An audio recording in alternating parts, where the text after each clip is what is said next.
السلام علیکم ورحمۃ اللہ وبرکاتہ۔ سید صاحب، ایک سوال ہے کہ اذان سے پہلے درود کیوں پڑھا جاتا ہے، جبکہ رسول اللہ صلی اللہ علیہ وآلہ وسلم نے ارشاد فرمایا کہ اذان کا جواب دو اور پھر میرے لیے وسیلہ کی دعا مانگو۔ اذان کی دعا اور جو یہ سب کرے گا اس کے لیے میری شفاعت واجب ہوگی۔ سائل ہے ثناء اللہ آرائی صاحب۔ اس بھائی نے سوال کیا ہے، وعلیکم السلام ورحمۃ اللہ وبرکاتہ۔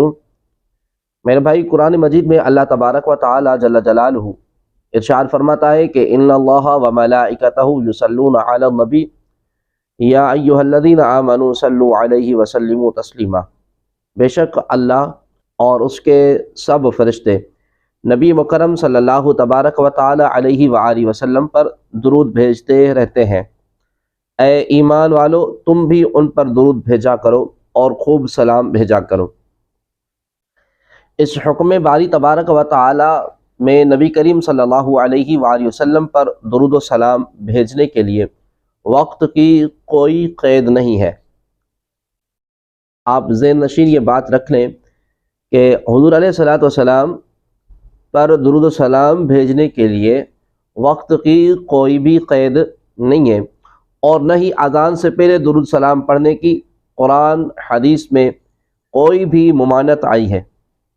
حضرت عبداللہ بن عمر بن عاص رضی اللہ تعالی عنہما بیان کرتے ہیں کہ انہوں نے رسول اللہ صلی اللہ علیہ وآلہ وسلم کو فرماتے ہوئے سنا، اذا سمعتم المؤذن فقولوا مثل ما يقول ثم صلوا علی فإنه من صلى علی صلاة صلی اللہ علیہ بها عشرا ثم صلوا اللہ لی الوسیلۃ فإنها منزلة في الجنة لا تنبغي إلا لعبد من عباد الله وأرجو أن أكون أنا هو فمن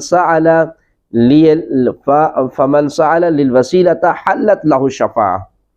یعنی جب تم مؤذن کی اذان سنو تو وہی کلمات کہو جو وہ کہتا ہے، پھر مجھ پر درود پڑھو، کیونکہ جو شخص مجھ پر ایک بار درود پڑھتا ہے اللہ تبارک و تعالی اس پر 10 رحمتیں نازل فرماتا ہے۔ پھر میرے لیے جنت میں وسیلہ کی دعا مانگو، کیونکہ وہ جنت کا ایک ایسا مقام ہے جو اللہ تبارک و تعالیٰ کے بندوں میں سے صرف ایک بندے کو ملے گا، اور مجھے امید ہے کہ وہ شخص میں ہوں گا، اور جو شخص میرے لیے اس مقام کی دعا مانگے گا اس کے حق میں میری شفاعت واجب ہو جائے گی۔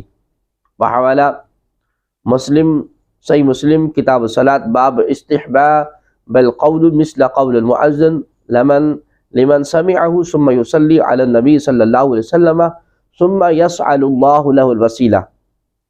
اور ابو داؤد، سنن ابی داؤد کے اندر بھی حدیث پاک موجود ہے، کتاب الصلاۃ، باب ما یقول اذا سمع المؤذن۔ اس حدیث مبارکہ میں اذان کے بعد درود پڑھنے کا حکم ہے، لیکن پہلے پڑھنے کی ممانعت نہیں ہے، لہذا اذان سے پہلے پڑھنے میں بھی کوئی حرج نہیں ہے، کیونکہ منع کی کوئی دلیل نہیں۔ اگر کوئی پہلے پڑھ لے تو باعث برکت ہے، نہ پڑھے تو گناہ نہیں ہے، لیکن بعد میں نہ پڑھنا حکم رسول اللہ صلی اللہ علیہ وسلم کے خلاف ہے۔